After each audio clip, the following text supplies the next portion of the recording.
N बोधिरत्नजी महाथेरो हे नागपूरवरून या 14व्या धम्म परिषदेला उपस्थित आहेत. ते आज या परिषदेचे उद्घाटक आहेत. तर मी श्रद्धावान धम्म उपासक धर्मपाल साळुंके यांना सूचना करतो की त्यांनी पूजनीय भंतेजींना पुष्प देऊन आशीर्वाद ग्रहण करावा. खरं तर धर्मपालजी आजचे व्याख्याते आहेत, पण आशीर्वाद ग्रहण करणं हे त्यांचे कर्तव्य आहे.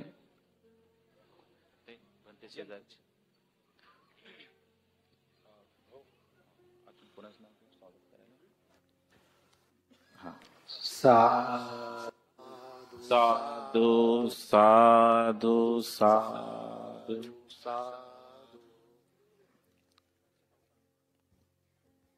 आदरणीय भदंत इंदवंश आजच्या या 14व्या धम्म परिषदेला जे आपल्याला व्याख्याते म्हणून लाभलेले आहेत ते आदरणीय धम्म उपासक धर्मपालजी साळुंके सर यांचं स्वागत, आदरणीय सागरजी वानखेडे सर, तसेच अतुल बनसोडे सर, तसेच आमचे सचिन वाकड, आपण या आणि सरांचं स्वागत.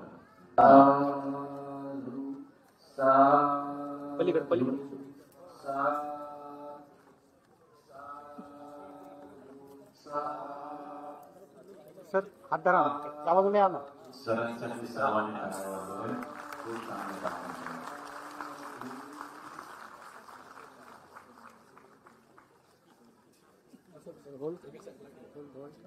सर एक फोटो.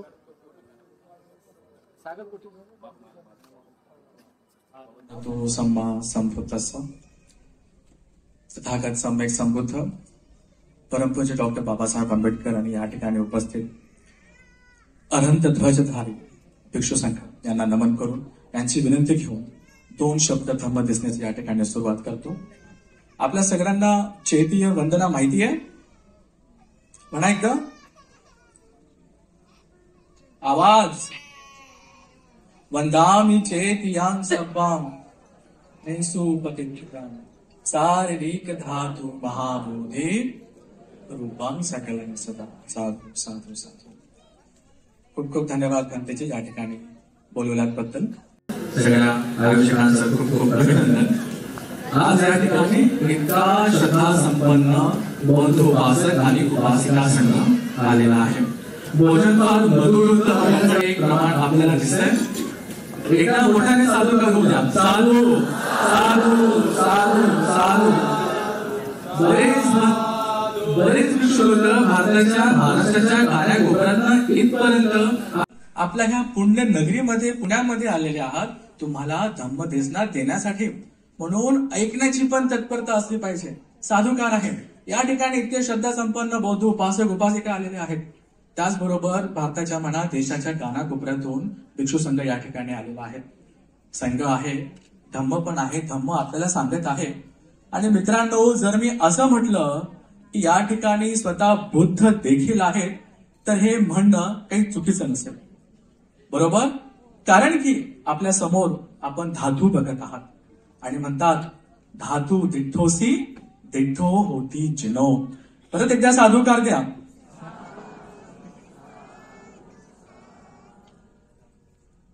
आता गोष्ट आहे श्रीलंकेची. श्रीलंकेमध्ये धम्म कोणी पाठवला? Next line. श्रीलंकेमध्ये धम्म महेंद्र मंदिर, बरोबर, चालेल. आणि तेव्हा तिकडचे राजा कोण होते? देवानंद पिय दस्ती. तर तिस्त देवानंद पिय तिस्त हे श्रीलंकेचे राजा होते. दस्ती कोण होते? 1-2 लोकांचा आवाज येतोय बाबा. कोण? धम्माशोक, सम्राट अशोक हे होते. आता होते काय, महेंद्र भंते जेव्हा लंकेला गेले त्यांनी खूप चांगल्या प्रकारे धम्म प्रसार केला, बरोबर. आणि अचानक एका दिवशी ते राजाला म्हणतात की अहो राजा, बरेच दिवस झाले आम्ही काय बुद्धांना बघितलेलं नाहीये. बुद्धांना आणि मग तो मंदिर काय म्हणतात तुम्ही बुद्धांना जाऊन तर 200-250 वर्ष झाले ना तेव्हा महिन्यामध्ये काय म्हणतात बघा काय लिहिलंय वाचता येते का बालीमध्ये धातू भेटोसी भेटो होती जिनो जर का आपण धातूंना बघतोय बाहेर तर आपण बुद्धांनाच बघतोय असं आहे तुम्हाला कळतंय का हे गांभीर्य कळतंय आज या समाजामध्ये किती लोक असतील आणि किती लोकांना बुद्ध धातूंचं दर्शन झालेलं असेल स्वतःसाठी साधुकार द्या खरंच आपण किती पुण्यवान आहोत ते दिसतंय तुम्हाला धातू दिसणं किती मोठी गोष्ट आहे स्वतः आपण बुद्धांना बघत आहोत असं समजा आणि मग तेव्हा जाऊन लंकेमध्ये पात्रभर धातू सम्राट अशोकाने पाठवले पण लंकेमध्ये जागी त्या ठिकाणी स्तूप बांधण्यात आलंय बरोबर त्या श्रीलंकेच्या राजाचं नाव काय होतं देवानंद बघा आज काहीतरी घरी घेऊन गेलं पाहिजे बरं का सकाळपासून इतक्या चांगल्या पद्धतीने आपण अनेक सूत्र ऐकत आहोत तर घरी काहीतरी घेऊन गेलं पाहिजे ठीक आहे मी धर्मपाल साळुंखे PhD करतोय बनतेंची ओळख आहे बनतेंनी बोलवलं बरेच माझे विद्यार्थी या ठिकाणी आहेत थोडक्यात मी अपडेट डोंट वरी प्लीज पुढची साईड आता आपल्याकडे भरपूर प्रॉपर्टी आहे चांगलं शरीर असेल देखणं चेहरा असेल पैसा असेल संपत्ती असेल पण भगवान बुद्ध म्हणतात की तुमच्याकडे ह्या 5 संपत्ती आहेत का ठीक आहे हाताला बोटं 5 तसे 10 आहेत एका हाताला 5 बोटं बघू आपण की तुमच्याकडे कोण किती श्रीमंत आहे ठीक आहे म्हणते घ्या पुढची स्लाइड घ्या आता हे सुद्धा आहे सारंगद सुत्त ठीक आहे सारंगद सुत्तामध्ये काय होतात वैशालीचे कोण लोक होते वैशालीमध्ये राहणारे लिच्छवी का वज्जी लिच्छवी ठीक आहे ते लोक भरपूर हुशार होते खूप हुशार होते 7,707 राजांचं त्यांचं इतकं मोठं परंपरा होती आणि ते इतके हुशार लोक एकदम फिलॉसॉफिकल आपण म्हणतो की ग्रीक लोक खूप फिलॉसॉफिकल होते तत्वज्ञानी होते तसे कोण होते वज्जी कुठले होते वैशालीचे कोण कोण गेले वैशालीला हात वर करा आणि वैशालीला एक खूप छान सूत्र दिलं गेलं होतं कोणतं सूत्र 4-5 लोक दिसतात बसू या ठिकाणी चला काही हरकत नाही बघू रतन सूत्र म्हणा जोरात रतन सूत्र व्हेरी गुड आता सारंगद सूत्रामध्ये एक रेफरन्स असा आहे की काही हुशार 500 वैशालीचे जे वज्जी लोक आहेत ते एका ठिकाणी बसलेत सारंगद चैत्यच्या समोर बसून ते चर्चा करतायत आणि काय चर्चा करतायत की जर का ह्या 5 गोष्टी कोणाकडे असेल ना मग तो खूप श्रीमंत माणूस आहे तो खूपच धनी माणूस आहे तो खूपच सुखी असेल मग ते विचार करून करून काय म्हणत असतील बरं ते म्हणतात की एका व्यक्तीकडे जर हत्ती रत्न असेल हत्ती रत्न म्हणजे काय हत्ती सुंदर हत्ती असेल तर तो ती संपत्ती खूप लकी आहे खूप चांगली आहे एका व्यक्तीकडे जर चांगल्या प्रकारचे घोडे असतील बरोबर त्यावेळेचा काळ आहे तर म्हणतील की बाबा हो ही संपत्ती खूप श्रेष्ठ असेल चांगली असेल तिसरं आहे मणिरत्न मणी म्हणजे काय डायमंड्स असतील ज्वेल्स असतील बरोबर ही तिसरी चौथी काय इथी रत्न एखाद्या व्यक्तीकडे खूप सुंदर स्त्री असेल देखणी स्त्री असेल तर ती खूप मोठी संपत्ती आहे आणि 5वं आहे गहपती म्हणजे एखाद्या घराचा करता धरता मेन माणूस अशा हे जर 5 गोष्टी कोणत्या व्यक्तीकडे असेल ना मग तो खूपच संपत्तीवान आहे खूपच दुर्लभ आहे ह्या गोष्टी असं ते लोक चर्चा करत असतात वज्जी लोक थोडेसे धार्मिक पण होते कुठली गोष्ट आहे ही श्रावस्तीची की वैशालीची व्हेरी गुड वरती पण लोक आहे साधुकार बघा किती मोठ्या संख्येमध्ये लोक आले या ठिकाणी चला आता ते लोक असं म्हणतात की आता सकाळचा वेळ आहे आणि भगवान बुद्ध आता इकडनं चारिकेसाठी निघतील जसं कोणाला भगवान बुद्ध दिसले आवाज देऊ आपण भगवान बुद्धांना बोलू हे लोक चर्चा करत असतात त्यांना भगवान बुद्ध दिसतात ते भगवान बुद्धांना आमंत्रण देतात भगवान बुद्ध त्या ठिकाणी येतात आणि भगवान बुद्धांची चांगल्या प्रकारे विचारपूस केल्यानंतर मग भगवान म्हणतात प्लीज नेक्स्ट साईड घ्या काय लिहिलंय बघाल तर रेड लाईन मध्ये काय नथू लिच्छवी एतरही कथाय सन्निसिन्ना काच पनावो अंतरा कथा वीप कथा काय झालं लिच्छवी लोकांनो तुम्ही काय चर्चा करतायत मग ते सांगतात पण ते जी आम्ही तर असं बघत होतो की कोणत्या कोणत्या गोष्टी एखाद्या व्यक्तीकडे असेल तर तो खूप संपत्तीवान असेल किंवा खूप चांगल्या प्रकारचं त्याला प्रॉपर्टी लाभलेली आहे जी खूप रेअर आहे खूप दुर्लभ आहे मग भगवान बुद्ध काय म्हणतात की कोणत्या 5 तुम्ही निवडल्या मग सांगतात हत्ती असला, घोडा असला, दागिने असली, बायको असली, वगैरे वगैरे वगैरे. बुद्ध काय म्हणतात, नेक्स्ट स्लाइड. पहिला शब्द बघा काय, काम अधिमुत्तानन. अरे तुम्ही तर फक्त ह्या कामभोगामध्ये आहात. तुम्हाला हत्ती पाहिजे, घोडा पाहिजे, बायको पाहिजे, रत्न पाहिजे, बरोबर. किती कामभोगामध्ये आहात ना. पूर्ण आपल्या 6 इंद्रियांचे जे वस्तू आहे, बरोबर, त्यांच्या आलंबनामध्ये आपण गुरफटून गेलेलो आहोत. बुद्ध म्हणतात लिच्छ विनंग कायंग एव आरभ अंतरा कथा उदपाते. अरे तुमच्या मनामध्ये फक्त कामभोग आहे आणि म्हणून तुम्ही असा विचार करतायत. मग बुद्ध काय म्हणतात, आता मला सांगा, हाताला बोट 5, तुमच्याकडे ह्या कोणती कोणती प्रॉपर्टी आहे आपण बघूया. मग बुद्ध म्हणतात रत्नानंद पाहतो भाव दुर्लभ लोकस्मिंग, की हे जे रत्न तुमच्याकडे असेल तर ते खूप रेअर आहे आणि तुमच्याकडे किती आहे ते मला सांगा. आता बुद्ध म्हणतात तथागतस्थ अरहतो सम्मा संबुद्धस्थ पाहतो भाव दुर्लभो लोकस्मिंग. भगवान बुद्धांचं ह्या लोकांमध्ये उत्पन्न होणं फार दुर्मिळ आहे. तुमच्या नशिबात आहे का भगवान बुद्ध, आहे की नाही? आहे. बुद्धांच्या शासनामध्ये आपण आहोत, बुद्धांचा धम्म ऐकतोय. मग या 5 पैकी एक गोष्ट आहे आपल्याकडे, नाहीये वाटतं, आहे, बरोबर, एक आहे. दुसरं तथागतस्थ पवेदितस्थ धम्म विनयस्थ देसितो पुग्गलो दुर्लभो, की भगवान बुद्धांनी ह्या लोकांमध्ये धम्म सांगणं हे फार दुर्मिळ आहे. पण आपल्याला बुद्धांचा धम्म ऐकायला येतोय का? आपल्या कानावरती येतोय, सकाळपासून ऐकतोय आपण. का म्हटलंय असं? आधीच्या बुद्धांचं आयुष्य खूप मोठं असायचं, 80 वर्ष असायचे, 80,000 वर्ष असायचे. मग ते 7 वर्षातनं एकदा पण ते धम्म देसना देत असे. आज तर आपल्याला रोज रोज धम्म देसना ऐकायला मिळते. आपल्या हातामध्ये त्रिपिटक आहे, आपण जेव्हा बघू तेव्हा त्रिपिटक वाचू शकतो. मग ही दुसरी गोष्ट तुमच्याकडे आहे, व्हेरी गुड. तिसरं धम्म विनयस्थ देसितस्थ वियात पुग्गलो दुर्लभ लोकस्मिंग, की भगवान बुद्धांनी सांगितलेला हा जो धम्म आहे ना, हे समजणारे लोक ह्या जगामध्ये खूप रेअर आहे, खूप दुर्मिळ आहे. आता तेच लोक आवाज करतील ज्यांना धम्म समजतो. किती लोकांना धम्म समजतो? हात वरती करा. आम्हाला समजतो. साधुकार आहे, साधू साधू साधू. म्हणजे ह्या 5 पैकी किती गोष्टी? 3 गोष्टी तरी आपल्याकडे आहे. साधुकार आहे, बरोबर. आता चौथं थोडंसं कठीण आहे. कसं? बुद्ध म्हणतात तथागत पवेदितस्थ धम्म विनयस्थ देसितस्थ विज्ञाता धम्मानुधम्म पटिपत्तो पुग्गलो दुर्लभ लोकस्मिंग. बुद्ध आलेत, बुद्धांनी धम्म सांगितला, आपण धम्म ऐकतो सुद्धा आहे. पण या धम्मावर आचरण करणारे लोक या जगामध्ये खूप दुर्मिळ आहे. कोण कोण आचरण करतं? त्या साधुकार, साधू साधू साधू. खरेखर आता ही पुण्याची नगरी फार पुण्यवान लोकांची नगरी आहे असं दिसतंय. माझे विद्यार्थीगण हसतायत, खूप छान. बरेच दिवस झाले ते खूप लाईव्ह लेक्चर ऐकत होते, आज पर्सनली ऐकतायत. चला, खूप छान. 4 गोष्टी आहेत. आपण धम्म ऐकला आणि आता आपण धम्माचं पालन सुद्धा करतोय.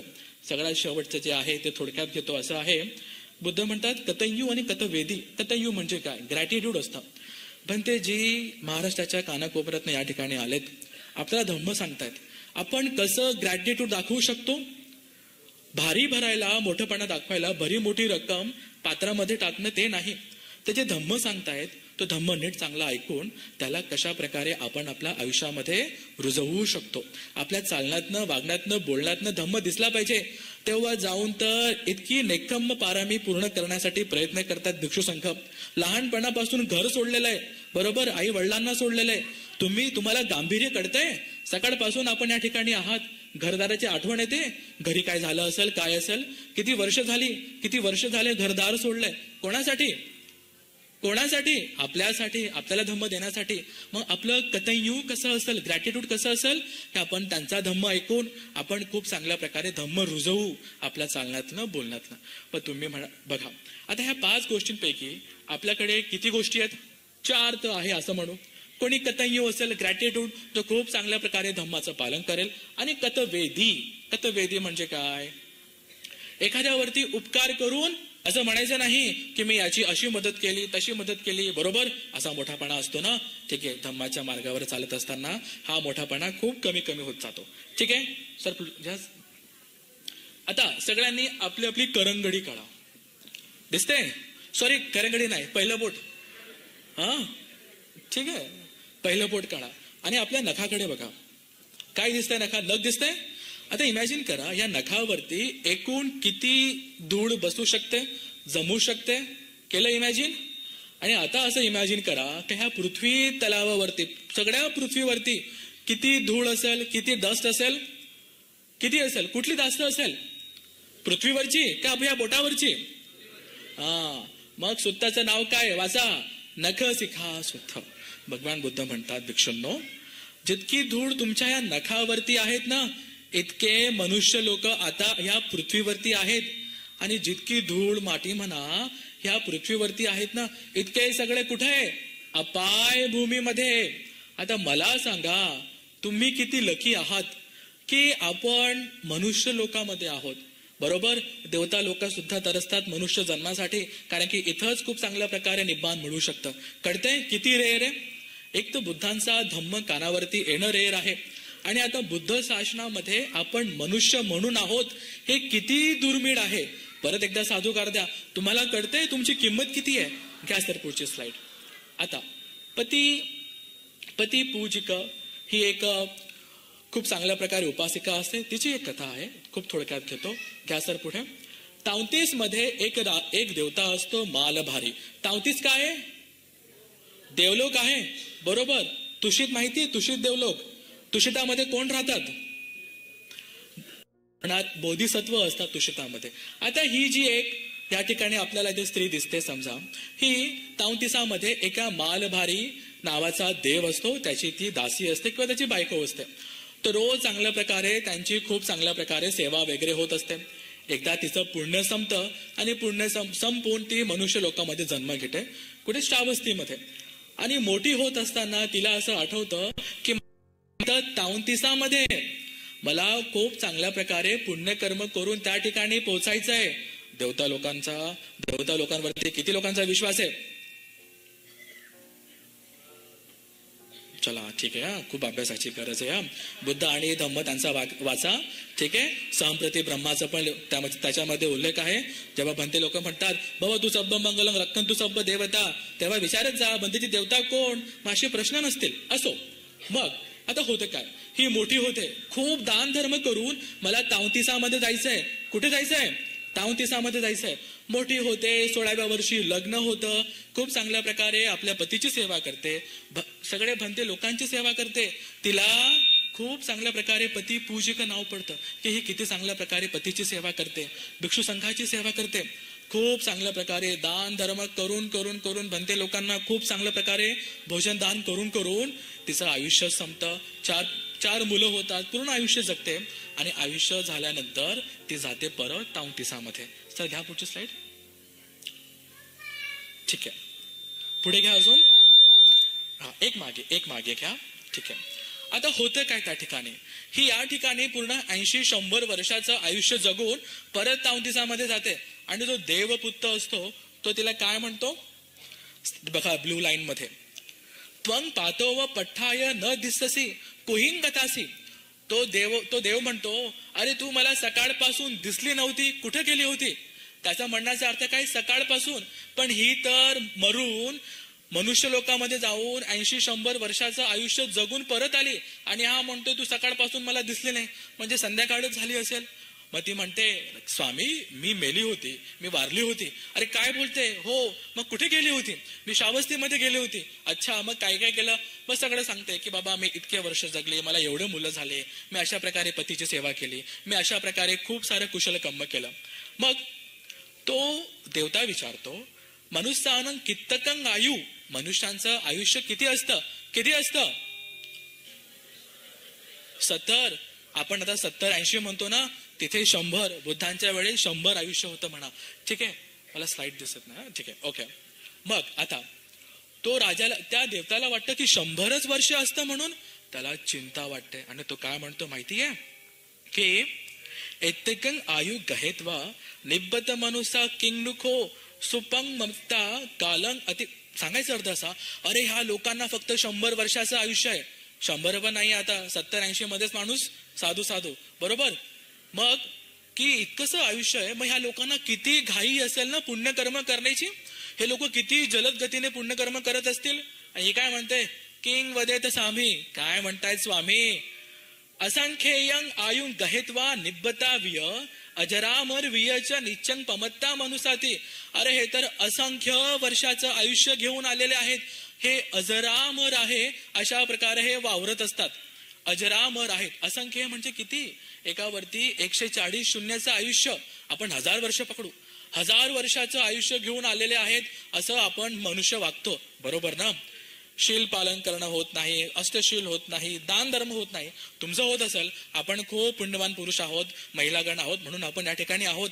पण किती कठीण आहे.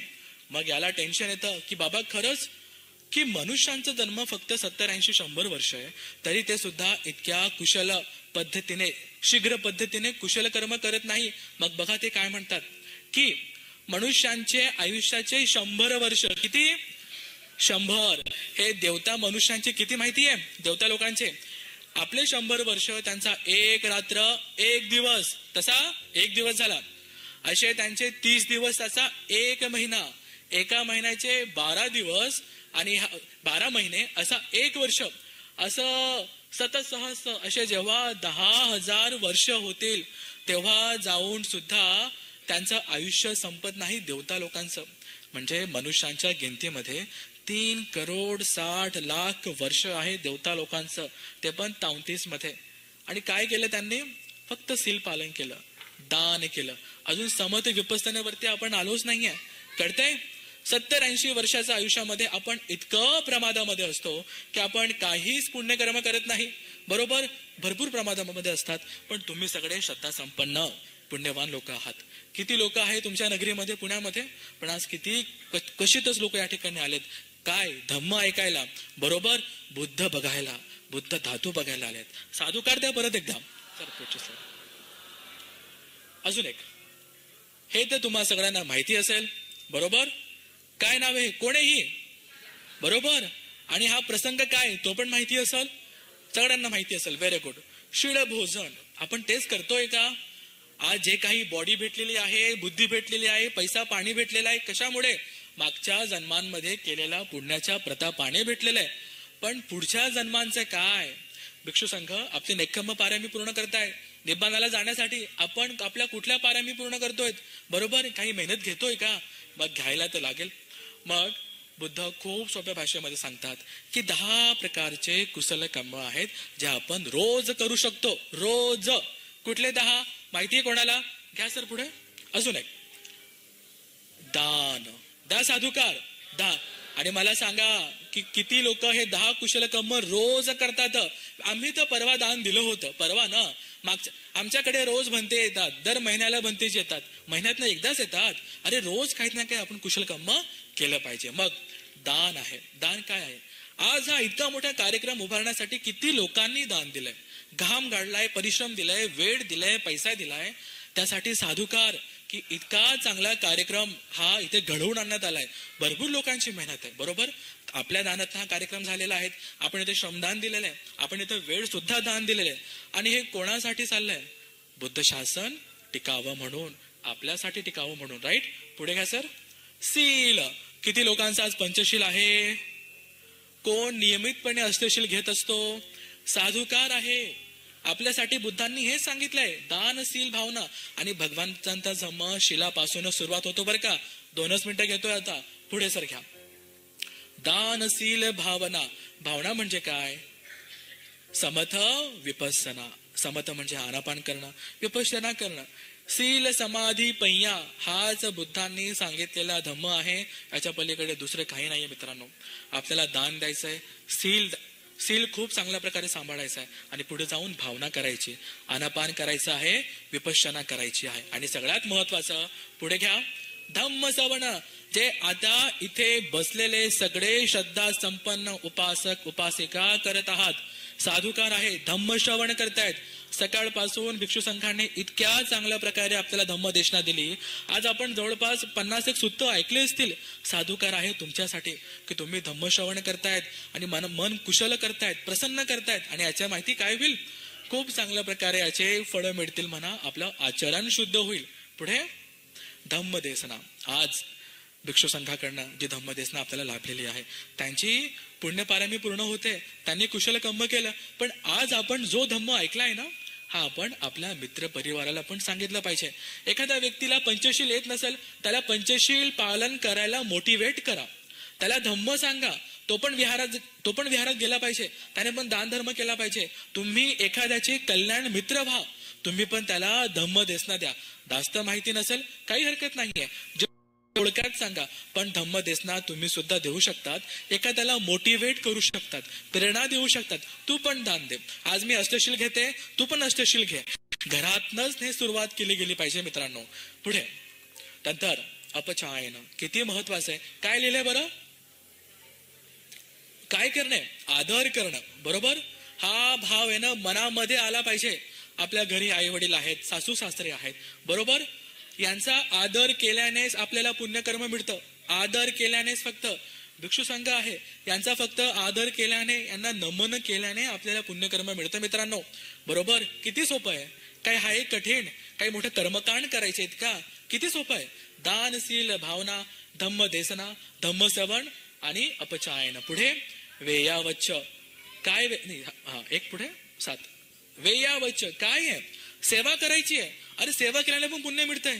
किती सोपं आहे.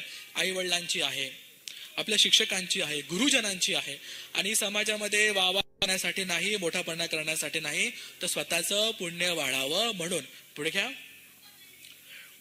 नंतर पत्तीदान. पत्तीदान. आपण आज या ठिकाणी येऊन जे काही पुण्य कमवलं आहे मित्रांनो, हे दुसऱ्यांना समर्पित करणं. मग एखादं कोणी वारलं, मग तेव्हाच पुण्यानुमोदन करायचं का? बरोबर, जेव्हा त्यांची वर्षी असते, काय पुण्यतिथी असते, तेव्हाच करायचंय का? नाही. जेव्हा जेव्हा तुम्ही पुण्यकर्म कराल, जेव्हा जेव्हा तुम्हाला वाटेल की आज मी पुण्य कमवलंय, मी या जगातल्या सगळ्या सत्वांसाठी तुम्ही पुण्यानुमोदन करू शकतात.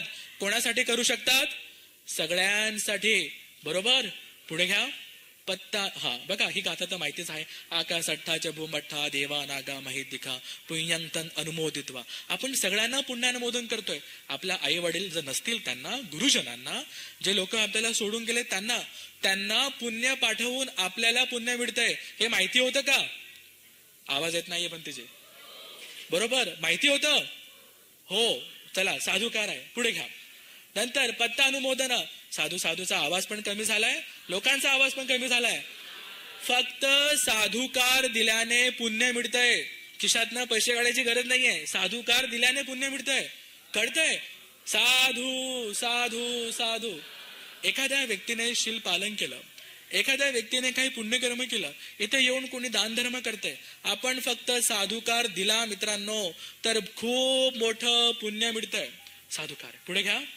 आणि सगळ्यात महत्वाचं आहे, समजा दिठ्ठूचे कर्म. याला साध्या सोप्या भाषेमध्ये आपण सम्मादिठ्ठी म्हणू, की सम्मादिठ्ठी आपण डेव्हलप केली गेली पाहिजे.